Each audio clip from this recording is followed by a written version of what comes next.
Muchísimas gracias. Buenas tardes.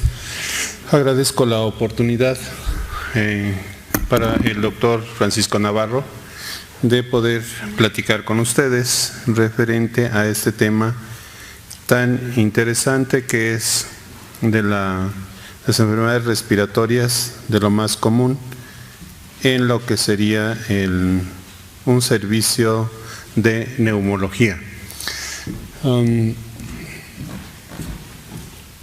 Para no perder tiempo en cuanto al tema, vamos a iniciar con lo que sería la definición de esta enfermedad. Es quizás un poco complicado, pero para los años 60 únicamente decíamos que el asma bronquial era una enfermedad crónica, reversible o no con el uso de un broncodilatador. Sin embargo, hoy conocemos mucho más referente a la fisiopatología y debemos entender que el asma bronquial es una enfermedad crónica donde participan una gran variedad de células y elementos celulares. Estas células son células efectoras, sobre todo los eosinófilos, los mastocitos, los basófilos, los neutrófilos, pero también participan los linfocitos Th2. Y ahorita vamos a ver porque existe algo muy interesante referente a estos linfocitos. ¿En quién se presenta esta enfermedad? Se presenta fundamentalmente en individuos susceptibles. Esto quiere decir, individuos susceptibles, aquel paciente que tiene antecedentes de atopia. Definida esta como la capacidad de un organismo a producir anticuerpos de tipo inmunoglobulina de tipo IgE ante los diferentes estímulos inmunológicos. Ese es un paciente atópico. Pero también hay que hacer una diferencia importante. En un paciente parasitado también vamos a encontrar inmunoglobulina de tipo IgE elevada, pero también eosinofilia, que son dos componentes muy importantes y por eso cuando lleguemos a diagnóstico tendremos que hablar de esta enorme diferencia. Los síntomas se asocian fundamentalmente a una limitación variable del flujo aéreo. Esto quiere decir que nosotros podemos medir la obstrucción que tiene el paciente asmático con unas pruebas funcionales respiratorias y debemos demostrar que existe una reversibilidad mayor o igual al 12% en el volumen expiratorio forzado del primer segundo. Hacemos las pruebas funcionales, entonces decidimos y definimos que las pruebas funcionales respiratorias son el parámetro más importante para llegar al diagnóstico de asma bronquial. Voy a iniciar desde el punto de vista de la etiología. Tenemos en primer término, ¿dónde anda el cursor? Ya.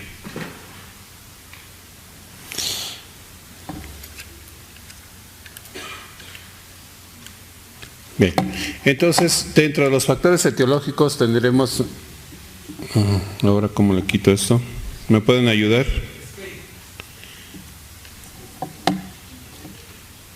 Para quitarle esto. Bien, dentro de los factores etiológicos tendremos en primer lugar los factores genéticos o de atopia.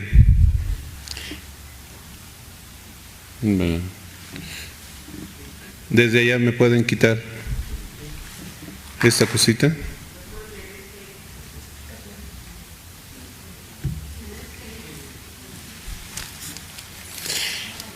Bien.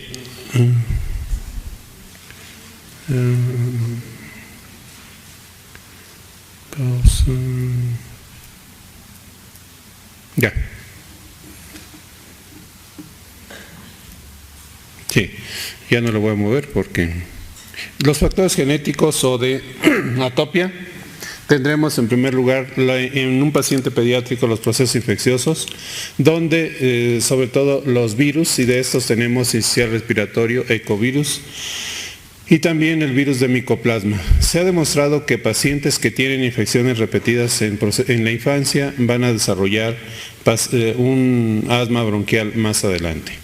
Sí es cierto que algunos pacientes, después de estar en contacto con los virus, van a desarrollar una inmunoglobulina de tipo IgE específica de este virus. Pero también Recordemos que un pacientito puede tener sibilancias y esto es muy común que los pacientes lo refieran o el pediatra los tenga clasificados como pacientes asmáticos.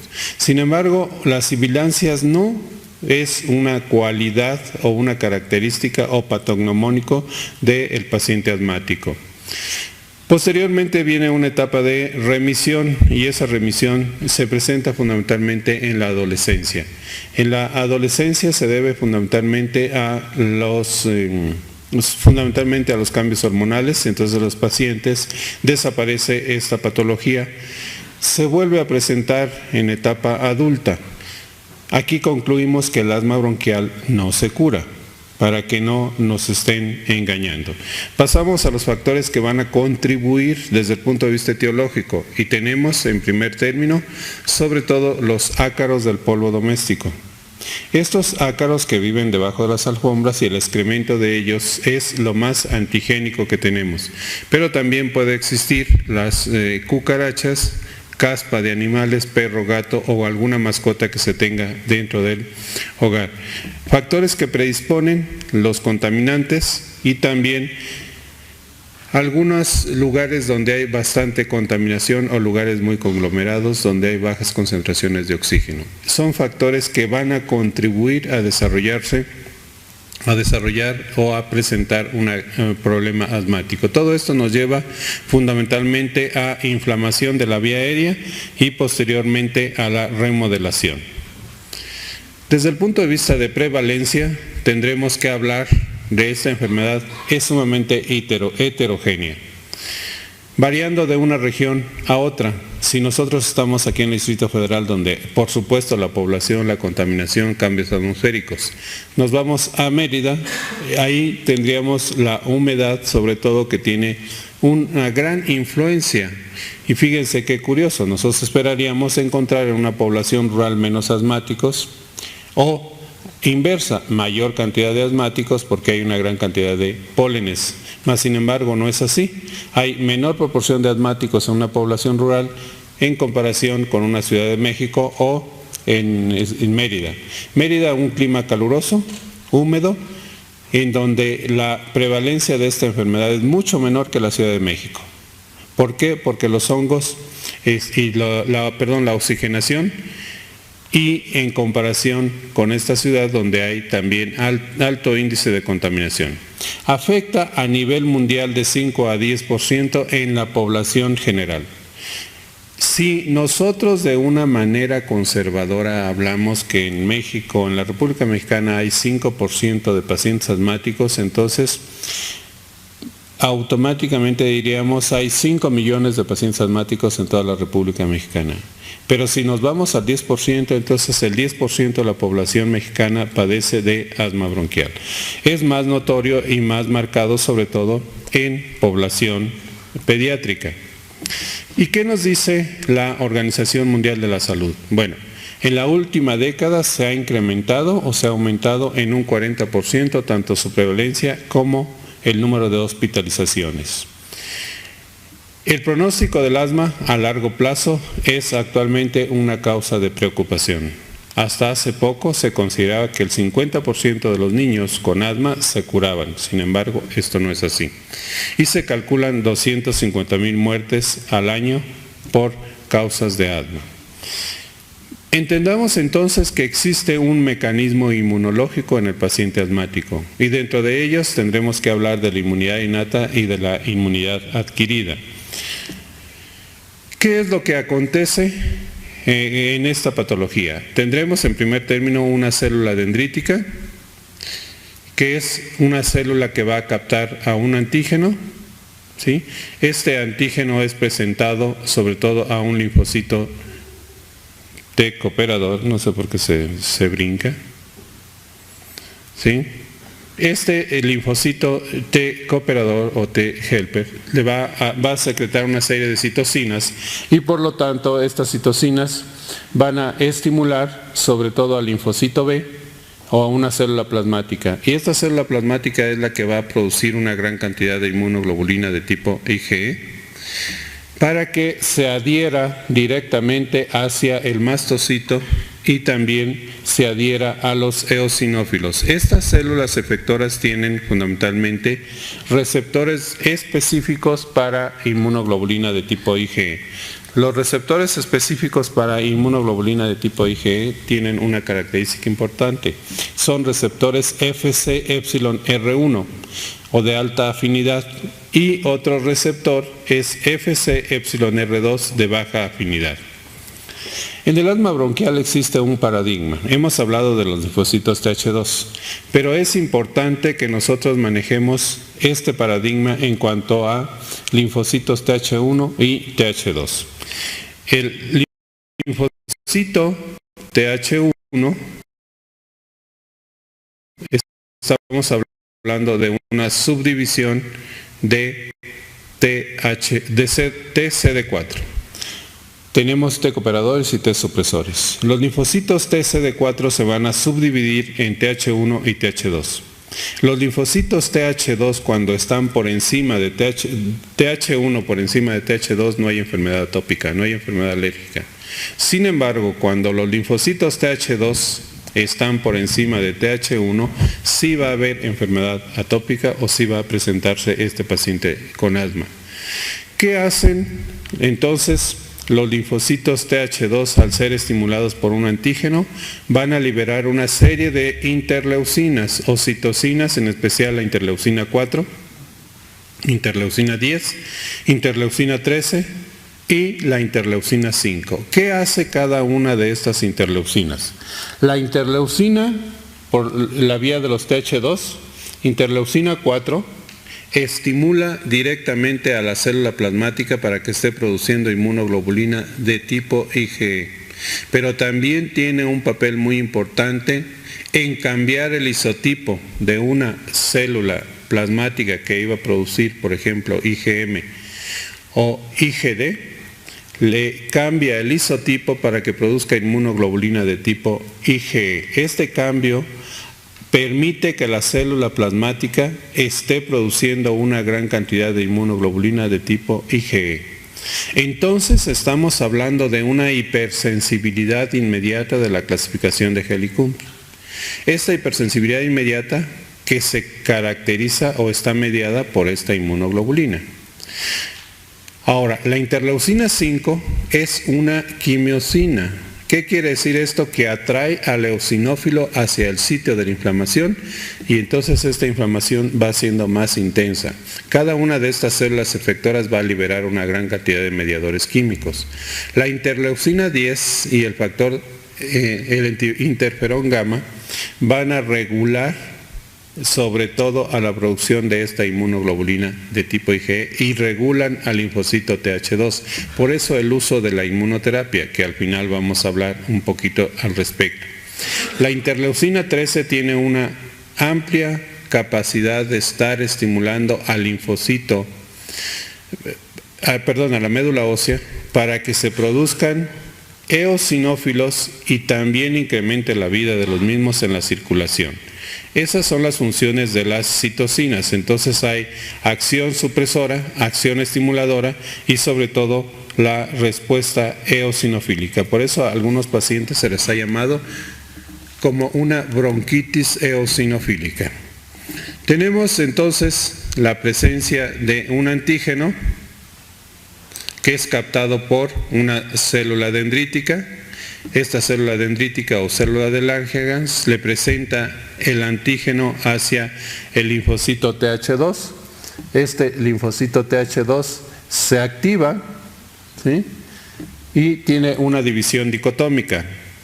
Se divide en dos. Una célula, si queremos, va a sufrir apoptosis y otra se va a quedar de memoria. Nuevamente, el mismo mecanismo, ¿sí? Vamos a ver cómo el linfocito B, ya no le pico porque el linfocito B va a producir inmunoglobulina de tipo IgE después de la estimulación de la interleucina 4 y esta inmunoglobulina de tipo IgE se va a adherir sobre todo a los mastocitos y a los eosinófilos a través de receptores específicos. Tiene que haber una unión dicotómica, quiere decir que una inmunoglobulina, el antígeno se tiene que pegar a dos inmunoglobulinas, a dos fracciones variables, para que se lleve a cabo una secuencia de eventos que consisten en una transmisión de señales en el interior de la célula a nivel intracitoplasmático, ingresa calcio al espacio intracelular y posteriormente va a haber una ruptura de la membrana de la célula cebada y van a salir esos gránulos preformados. Estos gránulos preformados son ricos en histamina. Entonces hablamos de que la histamina es una amina vasoactiva que va a producir una gran cantidad de cambios dentro de las vías respiratorias. También esa histamina, que es liberada sobre todo por los neutrófilos, eosinófilos y basófilos, van a producir daño a nivel del epitelio respiratorio con una desepitelización, como lo vemos en este sitio.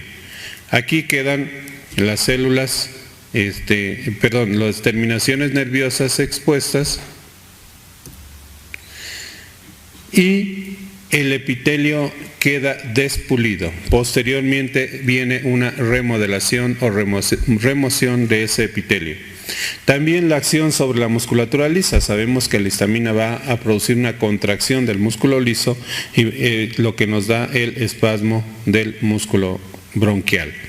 Tenemos entonces a los eosinófilos, a los linfocitos y a los neutrófilos que están participando de una manera muy importante. Pero la célula protagonista son los mastocitos, y los mastocitos van a liberar gran cantidad de histamina, que es la responsable, todas estas células van a liberar histamina, que es la responsable de producir estos fenómenos dentro de la vía respiratoria, como son la broncoobstrucción, producción exagerada de moco, la hiperreactividad bronquial, el edema de la mucosa, y como consiguiente vamos a tener una obstrucción de la musculatura lisa. Este esquema es para representar la respuesta de fase inmediata, ¿sí?, donde está participando fundamentalmente la histamina, pero también tendremos una respuesta de fase tardía donde participan fundamentalmente los leucotrienos. Entonces tenemos una doble respuesta, una inmediata que es mediada por la histamina liberada por estas células efectoras, y en la membrana de las células efectoras que contienen ácido araquidónico o fosfolípidos, la membrana fosfolipídica que se va a transformar en ácido araquidónico, responsable de la liberación de leucotrienos. Bueno, referente a la fisiopatología, hace 100 años o más de 100 años, Sir William Osler mencionó que el asma es un término que ha sido aplicado a varias condiciones con disnea. Se debe al espasmo del músculo liso, es un ataque debido a edema de la membrana de la mucosa bronquial y en muchos casos es una forma de inflamación de los pequeños bronquiolos. Tal vez hoy sabemos un poquito más, sin embargo, la fisiopatología sigue siendo la misma. Y debemos entender, en primer término, la obstrucción de las vías aéreas puede ser intermitente, persistente y o progresiva. Esto quiere decir que un paciente asmático que tenga una alteración en su vía aérea va a tener, esta es una vía aérea normal y una vía aérea con una edema de la mucosa de forma muy importante, taponamiento mucoso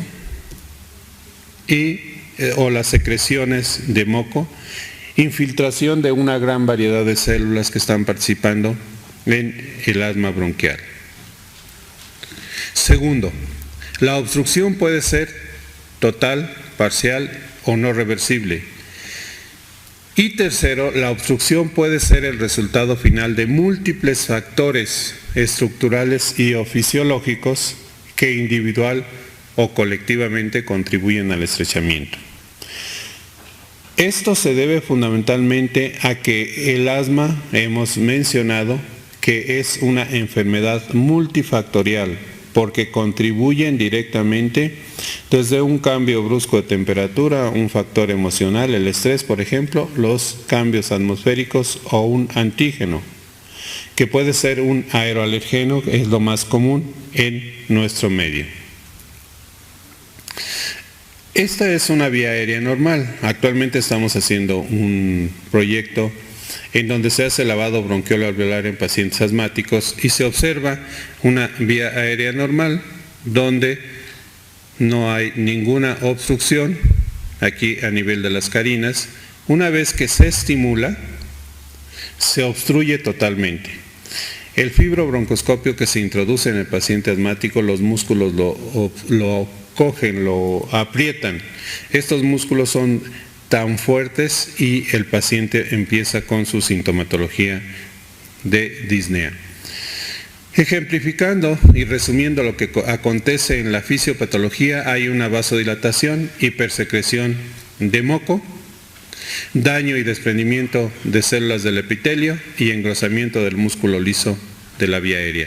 Todos estos cambios fisiopatológicos se encuentran en el paciente asmático después de que ha estado en contacto con un antígeno. Otra característica o cualidad muy importante es el espasmo del músculo liso. Es la característica principal de una reactividad exagerada. Al paciente le aqueja fundamentalmente que tiene opresión en el pecho. Doctor, yo no puedo respirar. Otros nos dicen, tengo un gato acá dentro en mi pecho. Son los estertores que está presentando ese paciente. Generalmente o fundamentalmente los estertores que tiene el paciente asmático son de tipo silbante. Las vías aéreas contienen una gran variedad de células, en especial los mastocitos, que son los que radican ahí, también macrófagos. Pero el mastocito es la célula más importante, y células emigradas. ¿Cuáles son las células emigradas? Un eosinófilo que llegará hacia el sitio de la inflamación por atracción. Cuando están esas células dentro de la vía aérea, van a liberar mediadores químicos, como ya hemos mencionado.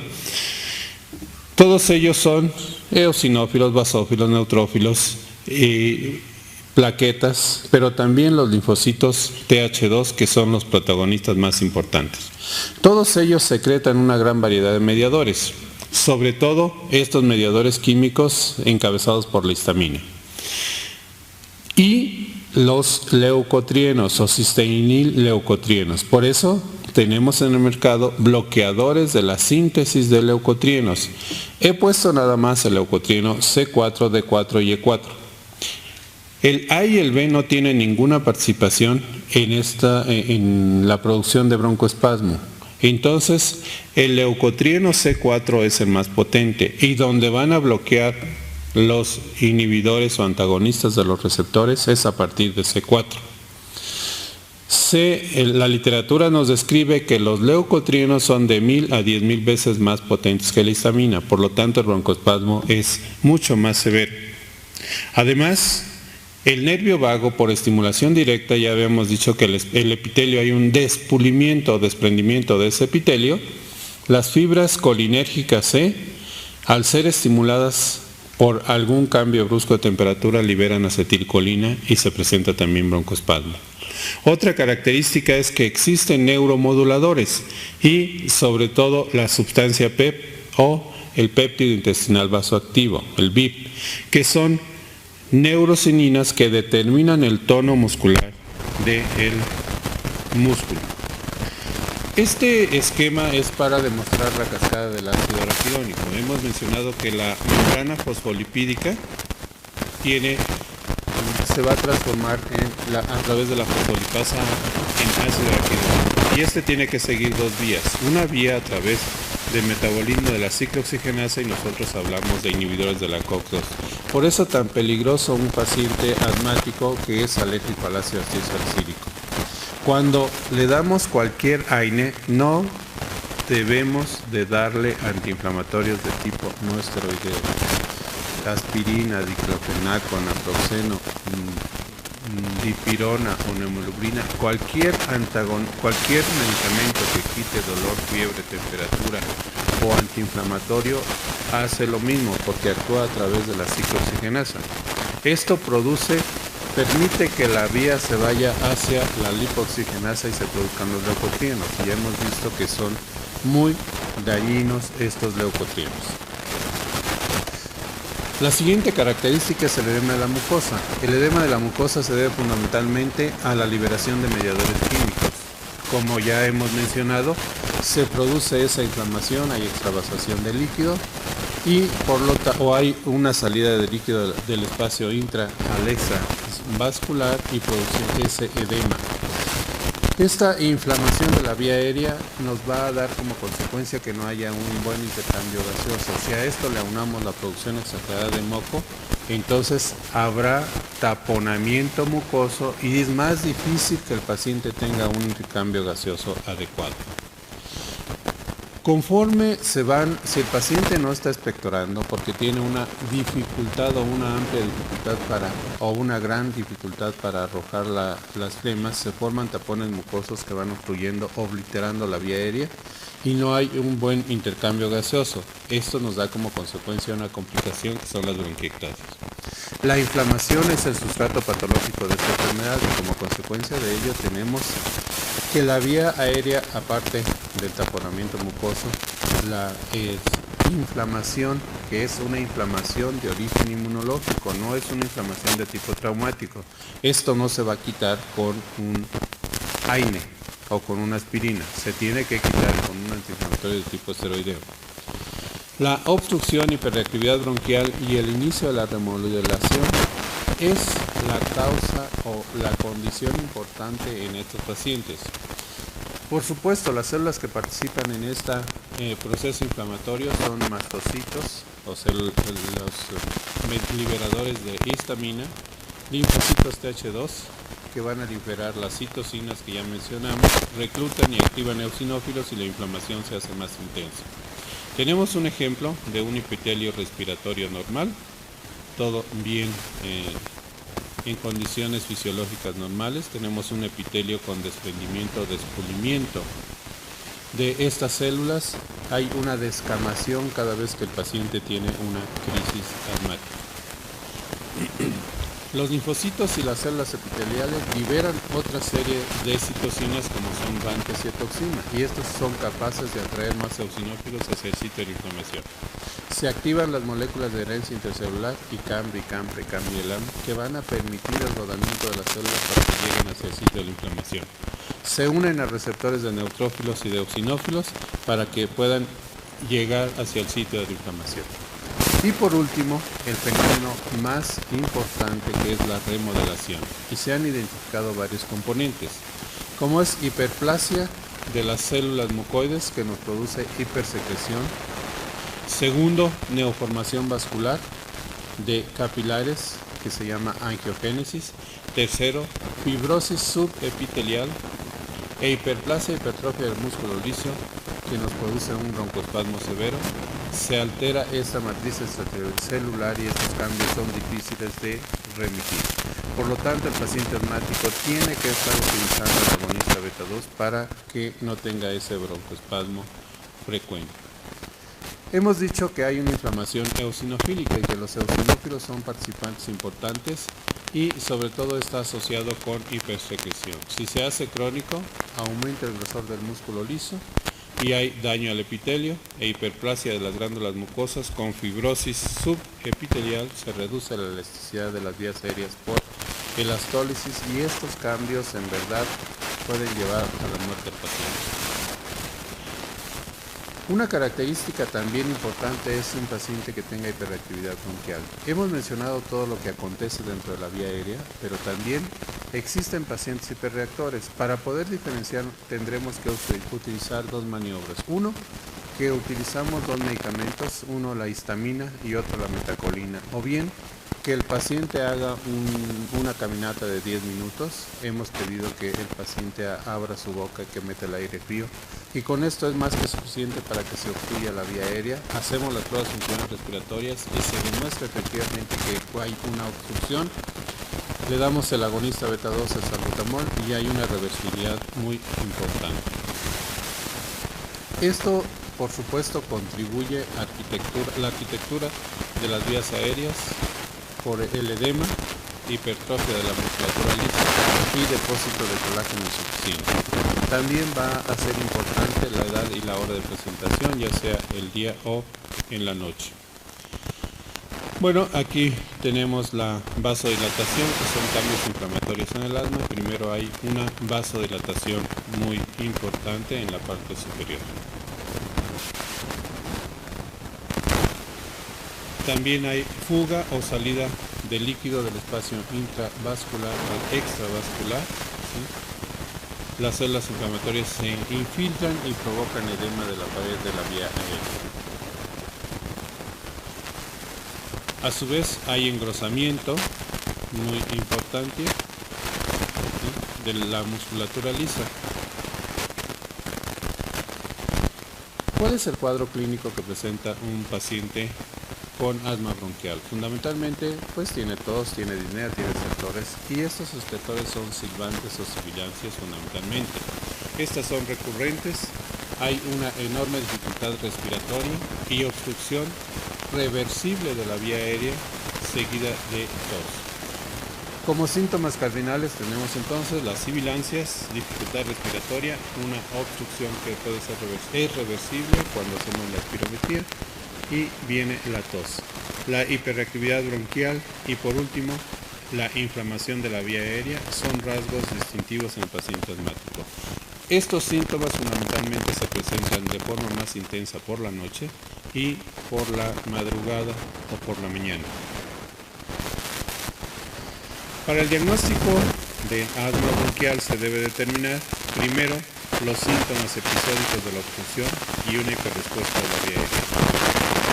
Los métodos recomendados son una historia clínica detallada, bien acuciosa, buscando los antecedentes heredofamiliares, quién en la familia tiene asma o tiene urticaria o tiene alergia a medicamentos, alergia a alimentos o una conjuntivitis. Buscamos los antecedentes de atopia, un examen físico también muy detallado, no únicamente de las vías respiratorias, un examen general puede tener otra patología, haciendo hincapié fundamentalmente en la cavidad torácica, desde inspección, palpación, percusión y ocultación. Y sobre todo, buscando si el paciente tiene un broncoespasmo, los estertores silbantes. Esto no quiere decir que no vaya a tener estertores roncantes, también pueden existir estertores roncantes. Los que predominan en esta intervención son los silbantes. Estudios de laboratorio. Hacemos una biometría hemática donde vamos a buscar una de eosinófilos, una citología nasal, que también encontramos la presencia de eosinofilia muy marcada, exudados nasal y faringio, o en casos se hace un lavado bronquial alveolar. Claro, esto no lo hacemos de forma rutinaria, pero se puede hacer para buscar algún proceso infeccioso. La inmunoglobulina IgE total, pero también podemos hacer algunas pruebas cutáneas. Y lo más interesante, después de que se haya esto, el paciente dice que es alérgico a algún ácaro del polvo doméstico, a alguna caza de animales, solicitamos una IgE específica de antígeno. Esa es la técnica de RAS. Si se encuentran ahí en el libro, pues hacemos RAS, que quiere decir radioalergoabsorbencia T, si es IgE específica para antígeno ofensor. De gabinete vamos a hacer una radiografía de senos paranasales. ¿Para qué hacemos una radiografía de senos paranasales? Fundamentalmente para descartar la presencia de sinusitis, desviación anatómica, la presencia de quistes o pólipos en las cavidades o en los senos paranasales. Oximetría de pulso, que es importante para saber que este paciente hay una buena saturación de oxígeno. La espirometría, que es el estudio más importante para llegar al diagnóstico de asma bronquial. De acuerdo a las guías internacionales, GINA han visto en todas las transparencias, dice GINA son guías o consenso internacional para el manejo del paciente asmático. Y lo que actualmente nos está pidiendo esta guía es que el paciente le demostremos que tenga una reversibilidad mayor o igual al 12%. Ese es un paciente asmático. En todo protocolo de investigación tenemos que demostrar que los pacientes tienen una reversibilidad de 12% o más. Y para controlar a largo plazo utilizamos la flujometría. En cuanto a la clasificación de Gina, podemos clasificarla, como al principio lo mencioné, en asma intermitente de acuerdo a los síntomas que se presentan los días con síntomas en la noche. Y aquí tenemos asma intermitente, menos de una vez por semana, en la noche menos o igual 2 veces por mes.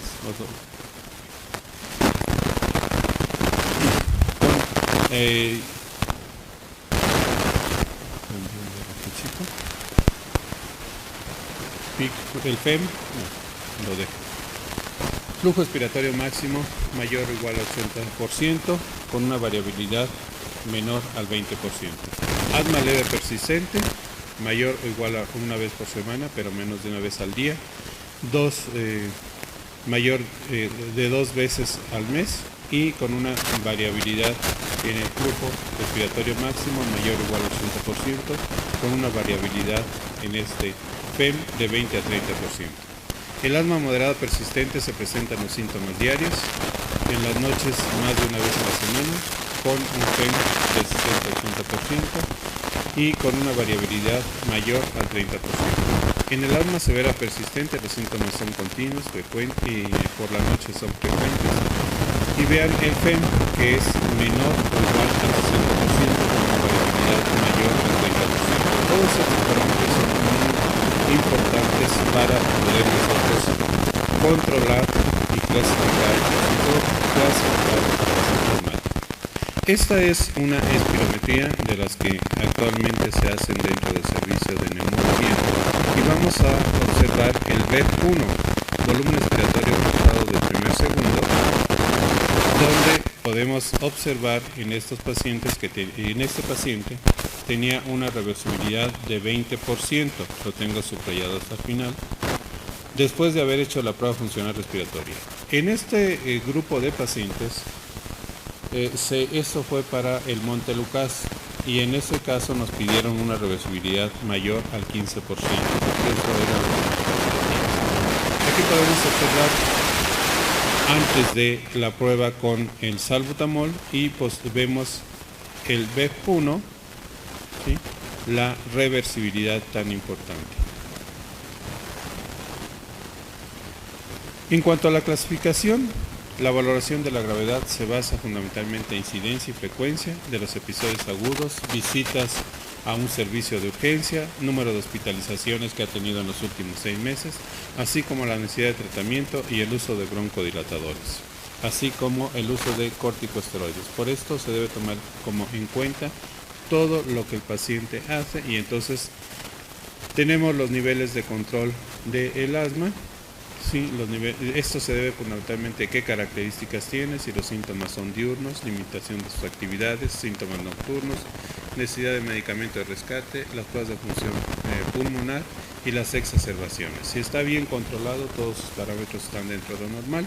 Parcialmente controlado, ¿sí?, la sintomatología que se está presentando por semana, o bien un paciente no controlado. Quiero decirles que las guías para el manejo del paciente asmático, ahora nada más hablamos, ¿está bien controlado o no está bien controlado mi paciente? En todo el mundo existe 80% de pacientes que presentan asma leve, 15% asma moderado persistente y 5 a 10% de asma grave persistente. Esto sí es el verdadero problema, este 5 a 10%, porque les hemos dado de todos los medicamentos habidos por haber, y ellos siguen con su sintomatología. Entonces, ¿cómo evaluamos la severidad? Se evalúan los síntomas, cantidad de agonistas beta 2, les hacemos su espirometría y para el control en casa su flujometría. Y así la vamos a clasificar leve, moderada y severa. ¿Qué vamos a hacer en cuanto al tratamiento? Bueno, metas para el tratamiento. Primero, valoramos síntomas mínimos o ninguno durante el día o la noche. ¿Está bien controlado mi paciente?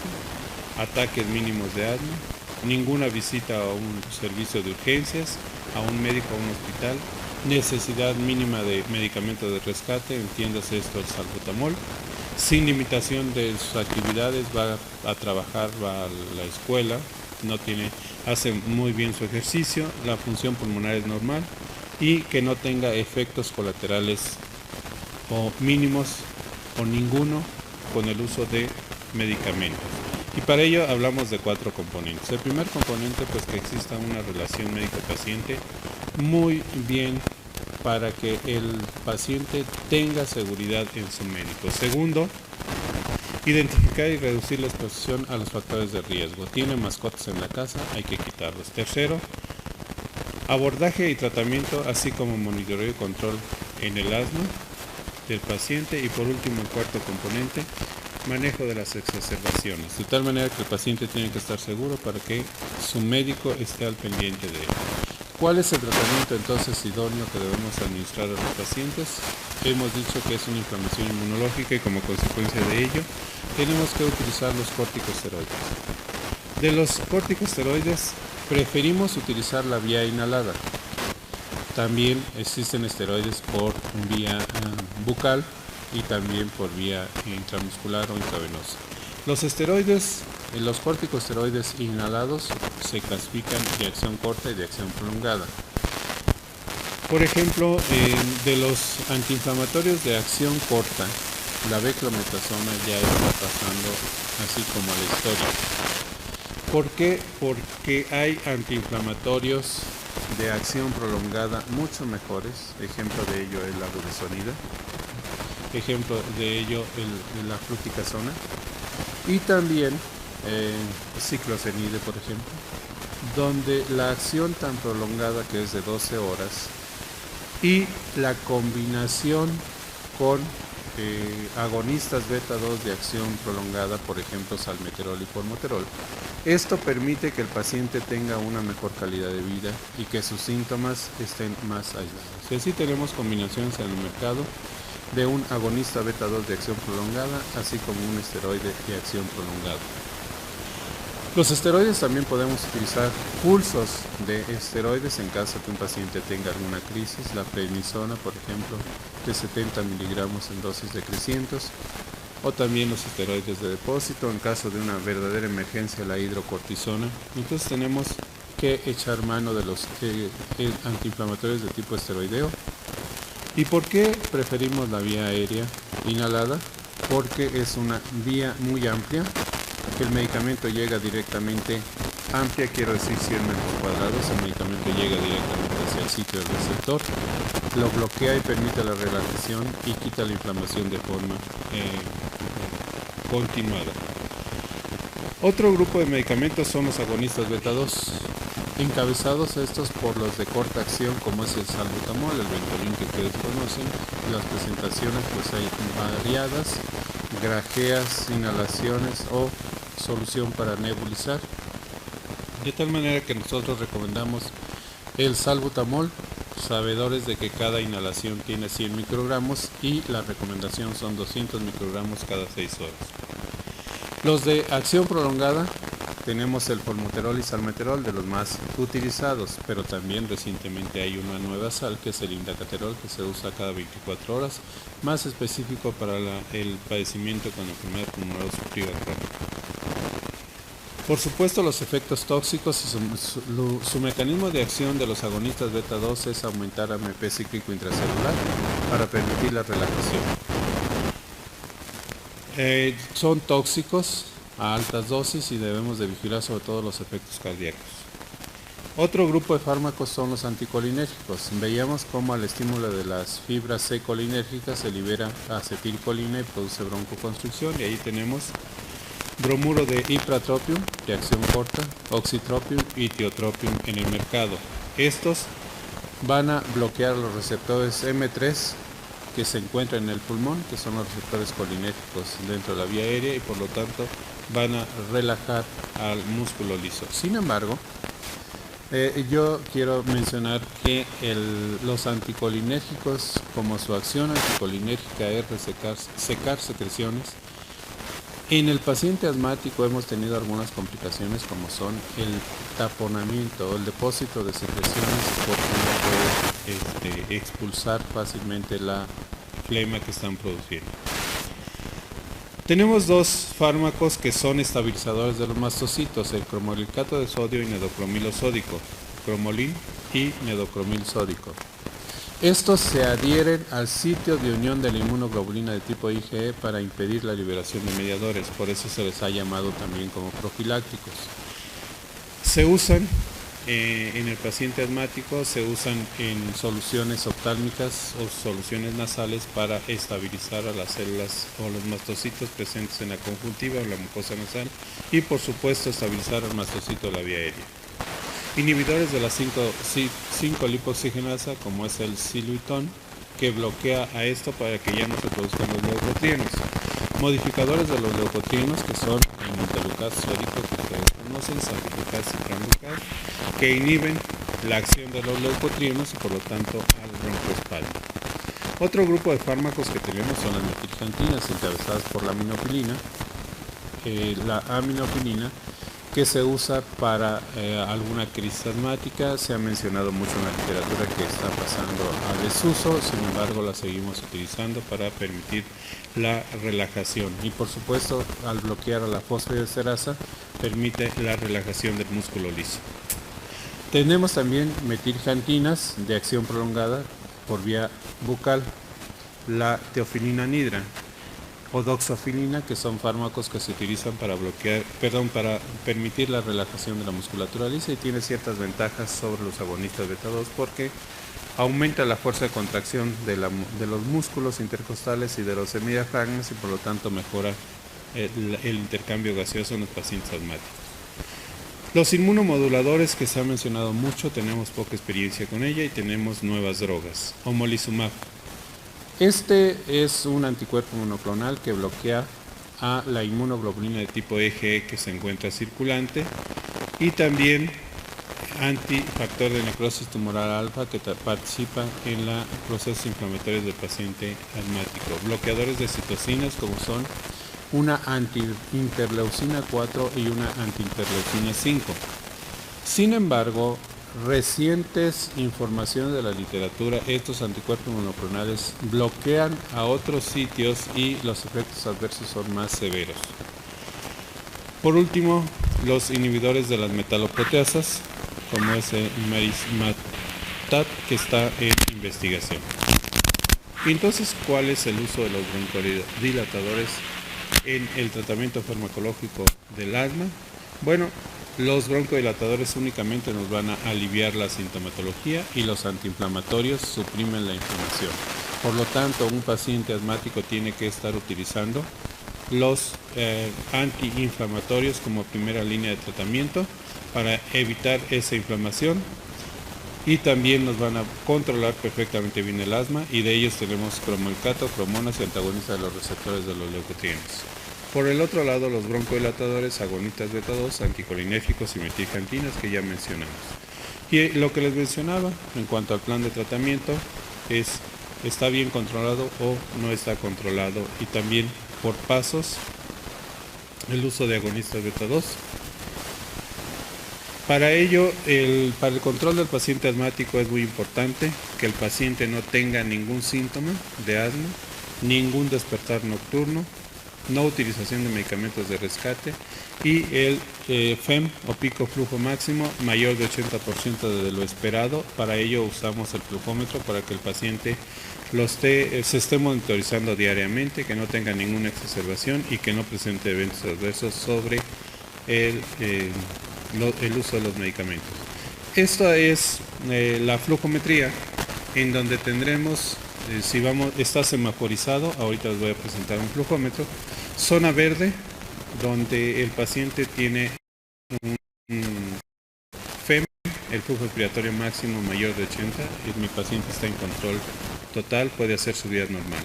Zona amarilla, no nos podemos pasar el semáforo y está del 60-80, cuidado porque puede tener un descontrol inminente. Y en zona roja, menos de 60%, peligro acudir a su médico o ya hacer una llamada telefónica. Este es un flujómetro, es un dispositivo sencillo y fácil de utilizar. Lo estandarizamos a cada uno de los pacientes, vemos la línea roja, la línea amarilla y la línea verde. Si mi paciente está por arriba de 80, está perfectamente bien controlado. El otro es un flujómetro electrónico. Y en cuanto a complicaciones, pues los pacientes que son alérgicos al ácido acetilsalicílico tienen pólipos. Este es un paciente con poliposis nasal.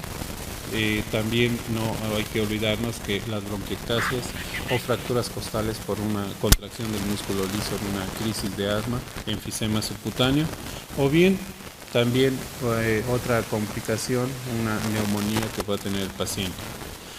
La presencia de quistes o pólipos en las cavidades paranasales y pues el pronóstico, sobre todo en cuanto a costos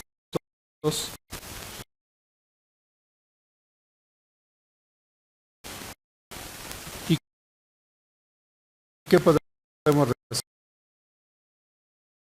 resumir del asma. El asma se caracteriza por una inflamación con una broncoconstricción.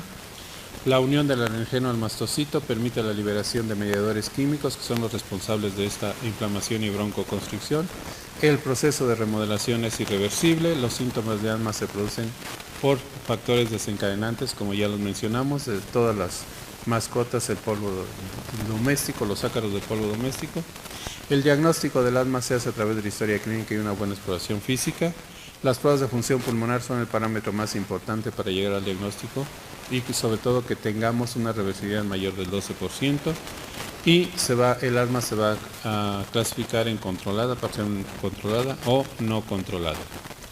Los síntomas más comunes, sobre todo, que es la sensación de obstrucción de la vía aérea y se debe a un incremento del esfuerzo para respirar. Puede ocurrir como respuesta a varios factores desencadenantes específicos, puede presentarse de una manera espontánea y generalmente es peor durante la noche y se acompaña de obstrucción de pecho, que es lo más importante en cuanto a la disnea. Muy bien, muchísimas gracias por escucharme. Si tienen alguna pregunta, viene un receso. ¿Sí? Muchísimas gracias. Buenas tardes. Agradezco la oportunidad para el doctor Francisco Navarro de poder platicar con ustedes referente a este tema tan interesante que es de las enfermedades respiratorias, de lo más común en lo que sería un servicio de neumología. Para no perder tiempo en cuanto al tema, vamos a iniciar con lo que sería la definición de esta enfermedad. Es quizás un poco complicado, pero para los años 60 únicamente decíamos que el asma bronquial era una enfermedad crónica, reversible o no con el uso de un broncodilatador. Sin embargo, hoy conocemos mucho más referente a la fisiopatología y debemos entender que el asma bronquial es una enfermedad crónica donde participan una gran variedad de células y elementos celulares. Estas células son células efectoras, sobre todo los eosinófilos, fundamentalmente a los cambios hormonales. Entonces los pacientes desaparece esta patología. Se vuelve a presentar en etapa adulta. Aquí concluimos que el asma bronquial no se cura, para que no nos estén engañando. Pasamos a los factores que van a contribuir desde el punto de vista etiológico y tenemos en primer término sobre todo los ácaros del polvo doméstico. Estos ácaros que viven debajo de las alfombras y el excremento de ellos es lo más antigénico que tenemos, pero también puede existir las cucarachas, caspa de animales, perro, gato o alguna mascota que se tenga dentro del hogar. Factores que predisponen los contaminantes y también algunos lugares donde hay bastante contaminación o lugares muy conglomerados donde hay bajas concentraciones de oxígeno. Son factores que van a contribuir a desarrollar o a presentar un problema asmático. Todo esto nos lleva fundamentalmente a inflamación de la vía aérea y posteriormente a la remodelación. Desde el punto de vista de prevalencia, tendremos que hablar de esta enfermedad, es sumamente heterogénea.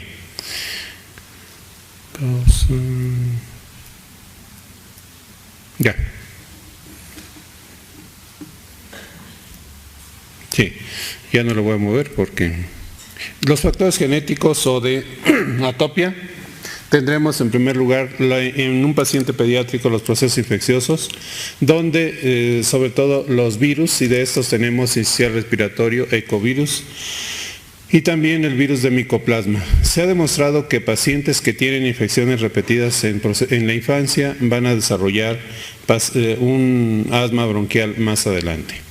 Sí es cierto que algunos pacientes, después de estar en contacto con los virus, van a desarrollar una inmunoglobulina de tipo IgE específica de este virus.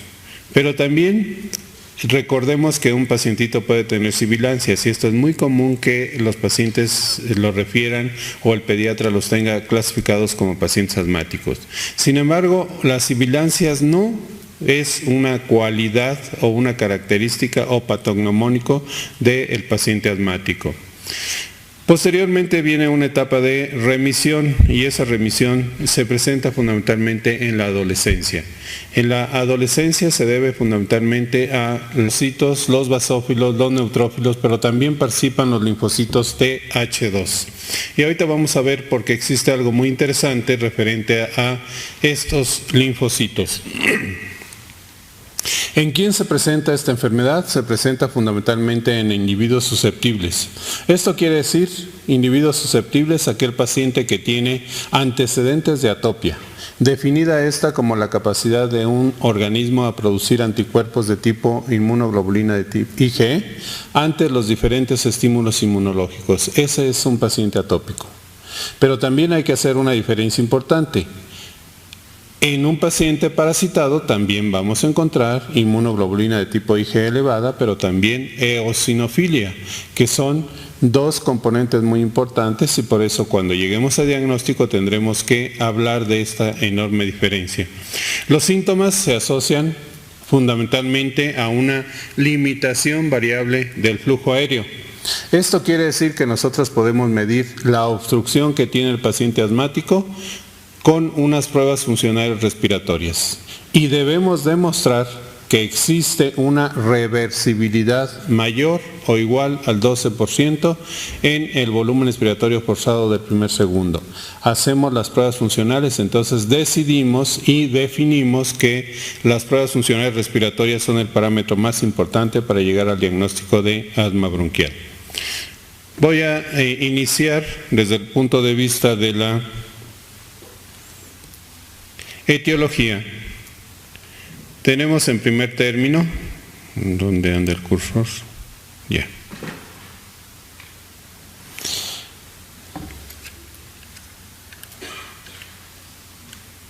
Bien, entonces dentro de los factores etiológicos tendremos, ahora cómo le quito esto, ¿me pueden ayudar?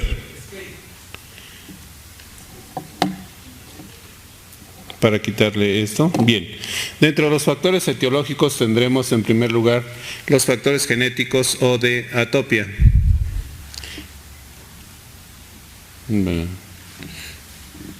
Desde allá me pueden quitar esta cosita.